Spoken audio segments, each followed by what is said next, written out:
And on the program PM UFO Roundtable this evening, Bob Grove and Earl Neff, and a special guest this evening, Bob Novak.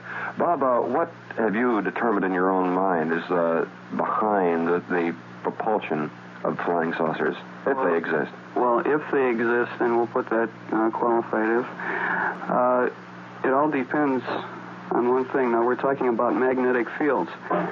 First of all, I'd like to say one thing, that when this gentleman wrote this letter about the 90-degree turns, you could explain it simply as this, as far as why people say, why can these people inside these spaceships, how can they take this force? But if you consider this fact, like I explained to Bob once, that everything is relative to the people in the ship. Just like we are on Earth, and I don't know if you ever stopped to consider this, but we are on Earth traveling around the sun at approximately 8,000 miles an hour. Our solar system is traveling through space in the Milky Way at approximately 1 million miles an hour. In other words, as I'm sitting here before the microphone right now, I am jolly well not sitting still. Right. In fact, if you stop to consider it, you could actually be in motion in 7 different ways at the same time. The first motion, you're going around the solar system or around the sun at 8,000 miles an hour. That's number 1. Number 2, the Earth and the whole solar system are traveling in the Milky Way at approximately 1 million miles an hour. That's 3. The third one is the whole galaxy itself is traveling through space at fantastic. It's way up 10 to the who knows what miles an hour, 10 to the who knows what power. It's way up there. And then if you consider that, say you're on Earth, while this is all going on, we already have 3 motions. You're on a train going in one direction, going up a hill. That's 5.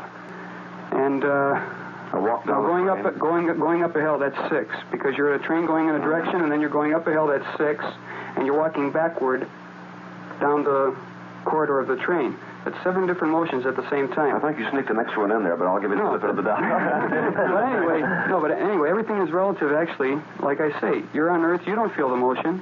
With all this great speed that we're actually being in existence, not to a UFO, to the people in the flying saucer, whoever controls it, everything is relative to them. In other words, as we are relative to the Earth, they are relative to the flying saucer. As that flying saucer makes a 90-degree turn, it doesn't affect them just as well as we're not affected by us traveling through space at the great rate that we are. I don't know if this can be easily seen, but if you stop and think about it, it's true.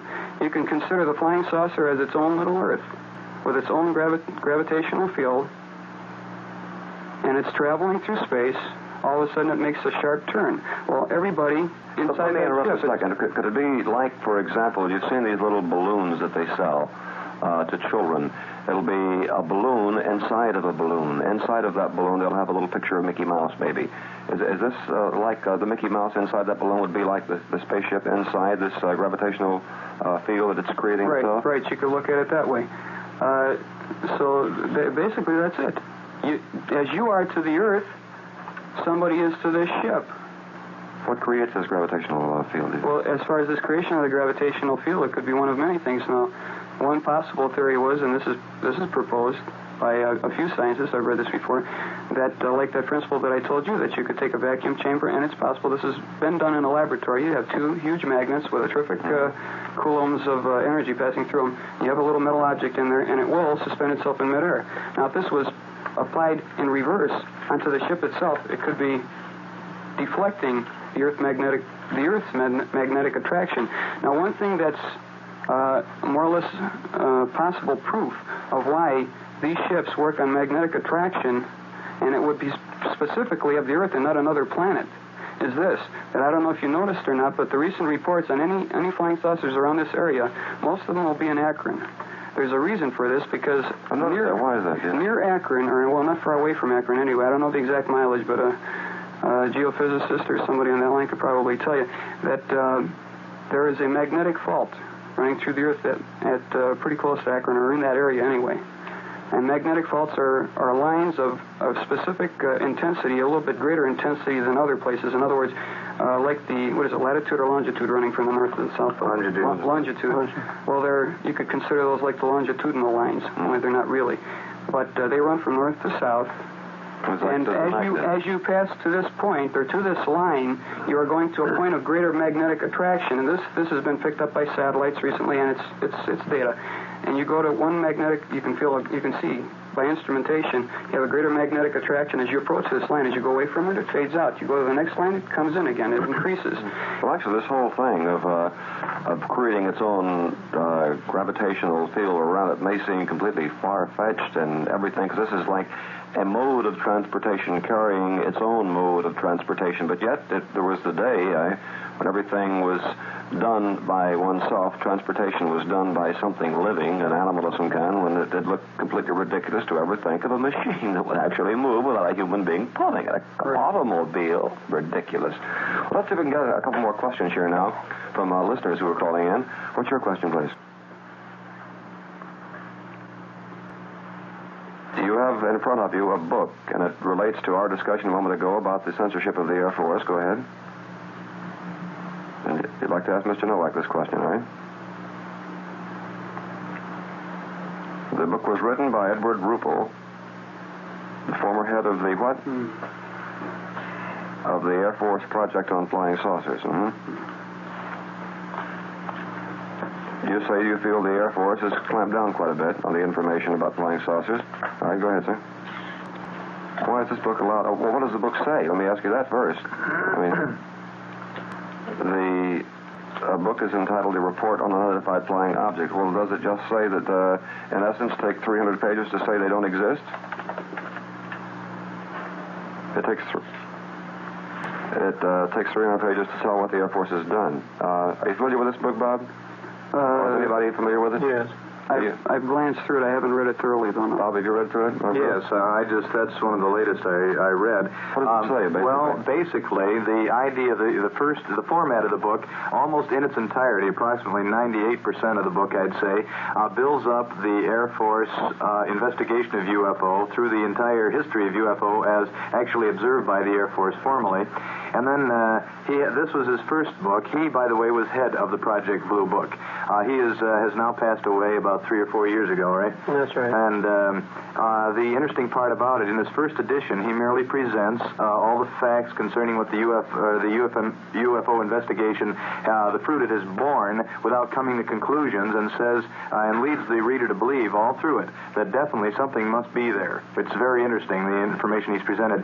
Then he wrote another book, another edition, which is called the Brand New Enlarged Edition, in which he has placed, this was just about a year after this was out, he has placed in it a final chapter in which people say, he starts out by saying, people often ask me if I personally believe in flying saucers. Positively, I don't. Do you remember, Harv, it was only a few weeks back, I think it was the week that Bob was home snowbound, that I quoted Captain Ed Ruppelt in the 6 letters that he had written to Major Kehoe, and in there stating how he had wanted to let information out and was being clamped down on. Do you recall that? Yes, I do, but he is now out, right, of the Air Force? He's dead. Well, I mean, he's out of the Air Force. When he wrote this book, he's in a different one now. When he wrote this book, was he out of the Air Force? And if so, would he not be out from under this ruling? No. He would not be? No. He wouldn't be out from under the ruling, but he was no longer in the Air Force. He still retained, though, his title, didn't he, Captain? Well, I guess the question is, this gentleman is putting, why was he allowed to even write this book, as little as it said? Well, that last book was a retraction, practically, with that chapter, you see. I see. Okay, thank you for calling. Very good question. This is PM. One quick question, please. All right, go ahead.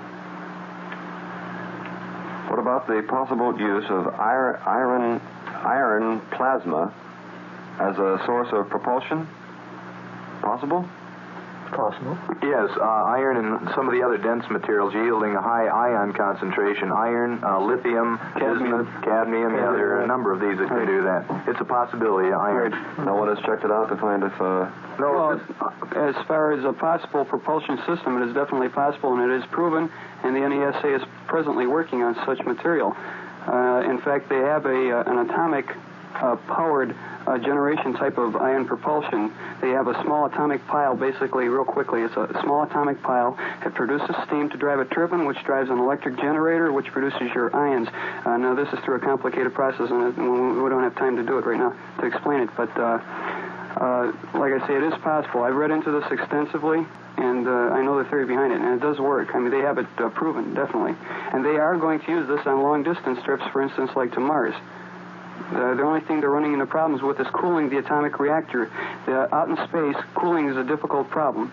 They needed a radiator about the size of a football field to cool off things.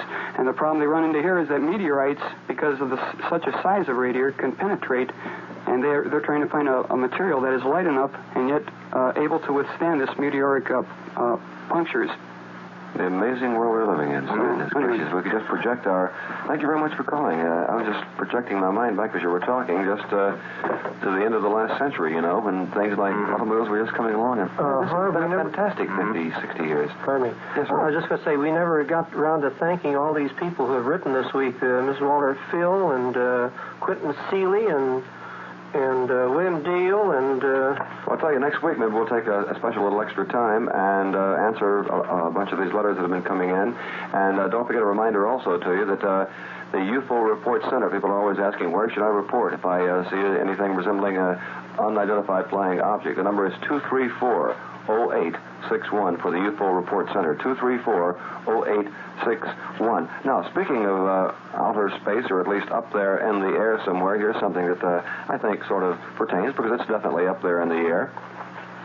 Fly to Bob Novak, who joined us this evening, and we'll be back again at a future date, and also Earl Knapp and Bob Grove. Next week, Earl just reminds me with a little note here, Lawrence Blasey will be on. He is the Cleveland UFO Society. Is that it? That's right. And he represents them. He'll be on hand here with a completely different viewpoint of flying sausages. Yes, and next week I'd like to make a comment on a couple of letters from the Air Force that I talked to Bob Groves about. I'm having a very difficult time getting a hold of him, but I intend to, and we'll talk about that next week. Well, we're having a hard time squeezing some time out of here. That's it for tonight on Program PM. Final reminder that, let's see, yes, Bob and Earl will stick around tonight to answer some questions. Calls as they come in, right? 241-5637. If you'd like to keep calling, we'll answer the calls even after we go off the air. 241-5637. That's it for the night on Program PM.